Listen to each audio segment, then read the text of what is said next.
Guys OTP সাহায্যে download করে আধার কার্ডের পাসওয়ার্ড আপনি কি দিবেন আজকে ছোট্ট পারা ভিডিওর মাধ্যমে আপনি জানতে পারবেন। হাই एवरीवन, সবাই কেমন আছেন? আশা করি ভালো আছেন। फ्रेंड्स, আধার কার্ড তো আমাদের সবার কাছে যে প্রত্যেকটা ব্যক্তি আমরা আধার কার্ড ইউজ করি, কিন্তু অনেক সময় আমাদের আধার কার্ড খারাপ হয়ে যায় বা আধার কার্ড হারিয়ে যায় বা আধার কার্ড নষ্ট হয়ে যায়। আমাদের আধার কার্ড যে মোবাইল নাম্বারটা রেজিস্ট্রেশন করা যায় সেই মোবাইল নাম্বার দিয়ে আর আধার কার্ডের নাম্বার সাহায্যে কিন্তু আমরা আধার কার্ড ডাউনলোড করতে পারবো। আধার কার্ড আপনি দুটো জায়গাতে ডাউনলোড করতে পারবেন, হয়তো এম আধার মানে যে একটা অ্যাপ আছে গভর্নমেন্টের, ওই অ্যাপ থেকে আপনি আধার কার্ড ডাউনলোড করতে পারবেন, না হলে অনলাইনে গুগল ক্রোমের সাহায্যে ডাউনলোড করতে পারবেন। আমরা আধার কার্ড কিন্তু ওটিপির সাহায্যে আমরা আধার কার্ড ডাউনলোড করে নিই, কিন্তু সেই আধার কার্ডে কি পাসওয়ার্ড দেবো এটা আমরা বুঝতে পারি না, তাই না? যার কারণে আমরা আধার কার্ডটা দেখতে পাই না, পাসওয়ার্ড ছাড়া তো আমরা দেখতে পাবো না, তাই না? কিন্তু আজকে ছোট্ট পারা ভিডিওর মাধ্যমে আমাদের সেটাই বলবো যে আপনি যদি ওটিপির সাহায্যে গুগল থেকে বা এম আধার থেকে যদি আপনি আধার কার্ড ডাউনলোড করেন সেই আধার কার্ডে কি পাসওয়ার্ড দিবেন আজকে ছোট্ট পারা ভিডিওর মাধ্যমে জানতে পারবেন। সো ভিডিওতে শুরু থেকে লাস্ট অবধি জুড়ে থাকবেন। চ্যানেল যদি নতুন হয় চ্যানেল বিনামূল্যে অবশ্যই সাবস্ক্রাইব করে দেন, পাশে থাকা বেল আইকনটা ক্লিক করে দেবেন।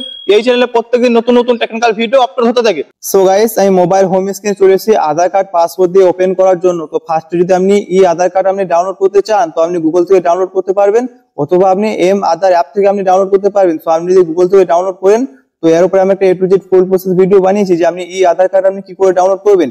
ওই ভিডিওর লিংক আমি ডেসক্রিপশনে দিয়ে দেবো, ওখান থেকে দেখে আপনি শিখতে পারবেন যে আধার কার্ড ডাউনলোড কিভাবে করা যায়। তো এই ভিডিওর মাধ্যমে আমি আপনাদের শেখাবো যে আধার কার্ডটা ডাউনলোড করার পর কি পাসওয়ার্ড দিয়ে আপনি ওপেন করবেন।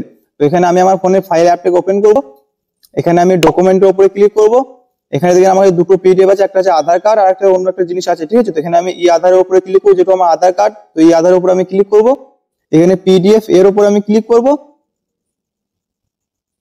সো গাইস দেখেন এখানে একটা পাসওয়ার্ড চাইছে, এখানে আমি একটা পাসওয়ার্ড দেবো, তবে কিন্তু আমি আমার আধার কার্ডটা দেখতে পাবো। কিন্তু আমরা যখন আধার কার্ড ডাউনলোড করি গুগল ক্রোমের সাহায্যে সেখানে কোনো পাসওয়ার্ড আমাদেরকে দেয় না, যেটা আমরা এখানে দিয়ে কিন্তু আমাদের আধার কার্ডটা দেখতে পাবো। তো অনেকজন মানুষ এখানে কনফিউজ হয়ে যায় যেখানে কি পাসওয়ার্ড দেবো তারপর আমি আমার আধার কার্ডটা দেখতে পাবো। তো এখানে খুবই সিম্পল, এখানে টেনশন করার মধ্যে কোনো কথা নেই।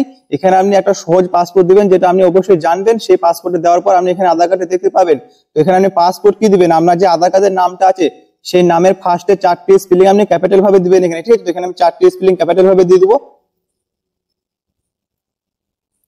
সো নামের ফার্স্টে 4টি স্পেলিং ক্যাপিটাল ভাবে দেওয়ার পর এখানে আপনার ডেট অফ বার্থ দিবেন, মানে মাসের ডেট বা দিনের ডেট আপনি এখানে দিবেন, যত সালে আপনি জন্ম সেই সালটা আপনি এখানে দিবেন, ঠিক আছে? এখানে আমি আমার সালটা দিয়ে দেবো।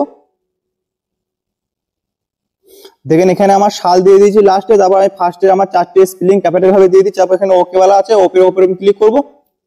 দেখেন এখানে আমার আধার কার্ডটা শো করছে। সো এরকম ভাবে আপনি পাসপোর্টটা দিবেন, আপনার যে নামটা দেওয়া থাকবে আধার কার্ডে সেই নামে 4টি স্পেলিং আপনি ক্যাপিটাল ভাবে দিবেন, তারপর আপনার যে ডেট অফ বার্থ থাকবে সেই সালটা আপনি এখানে দিবেন। আপনার এখানে পিডিএফ ওপেন হয়ে যাবে, আপনি এখানে আপনার আধার কার্ডটা পুরো দেখতে পাবেন। সো দোস্তো আজকে ভিডিওটা এই কি ছিল যে আধার কার্ডে আপনি কি পাসওয়ার্ড দিবেন বা কি পাসওয়ার্ড দেওয়ার পর আপনি আধার কার্ড ওপেন করতে পারবেন। সো যদি ভিডিওটা ভালো লাগে ফ্যামিলি বন্ধু সবার সাথে শেয়ার করতে অবশ্যই ভুলবেন না।